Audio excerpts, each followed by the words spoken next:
Genesis 14. In the days of Amraphel, king of Shinar, Arioch, king of Elasar, Chedorlaomer, king of Elam, and Tidal, king of Goyim. These kings made war with Bera, king of Sodom, Bersha, king of Gomorrah, Shinab, king of Admah, Shemeber, king of Zeboim, and the king of Bela, that is Zoar. And all these joined forces in the valley of Siddim, that is the Salt Sea. 12 years they had served Chedorlaomer, but in the 13th year they rebelled. In the 14th year Chedorlaomer and the kings who were with him came and defeated the Rephaim in Ashtaroth-Karnaim, the Zuzim in Ham, the Emim in Sheva Kiriathaim, and the Horites in their hill country of Seir as far as El-Paran on the border of the wilderness. Then they turned back and came to En-Mishpat, that is Kadesh, and defeated all the country of the Amalekites and also the Amorites, who were dwelling in Hazazon Tamar.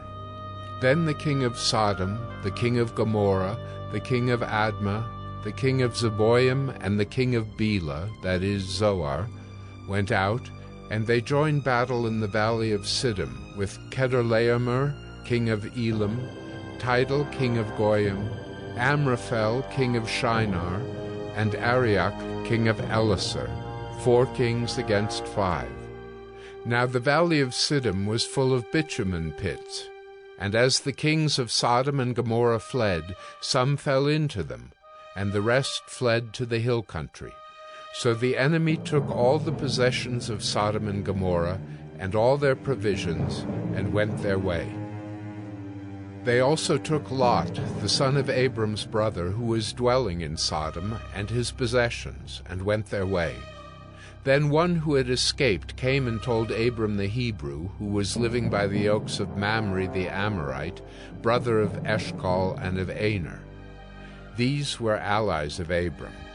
When Abram heard that his kinsman had been taken captive, he led forth his trained men, born in his house, 318 of them, and went in pursuit as far as Dan.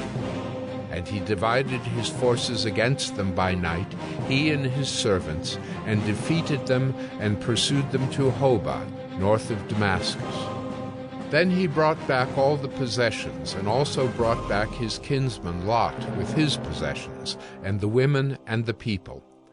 After his return from the defeat of Chedorlaomer and the kings who were with him, the king of Sodom went out to meet him at the valley of Sheva, that is, the king's valley.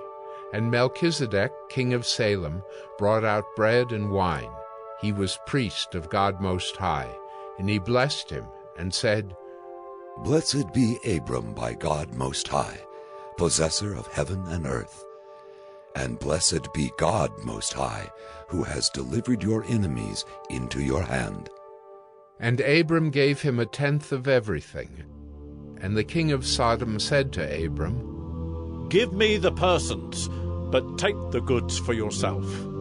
But Abram said to the king of Sodom, I have lifted my hand to the Lord God Most High, possessor of heaven and earth, that I would not take a thread or a sandal strap or anything that is yours, lest you should say, I have made Abram rich. I will take nothing but what the young men have eaten, and the share of the men who went with me.